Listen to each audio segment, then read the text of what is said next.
विघ्नराजाय सर्वसौख्यप्रदायिने दुष्टारिष्टविनाशाय पराय परमात्मने। ॐ नमो विघ्नराजाय सर्वसौख्यप्रदायिने दुष्टारिष्टविनाशाय पराय परमात्मने।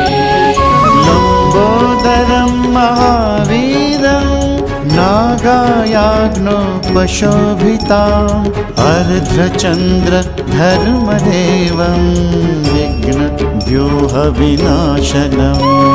लम्बोदरं महावीरं नागायाज्ञोपशोभिताम् अर्धचन्द्रधर्मदेवं विघ्नव्यूहविनाशनम्। ॐ ह्रां ह्रीं ह्रूं ह्रैं ह्रौं ह्रुं हेरं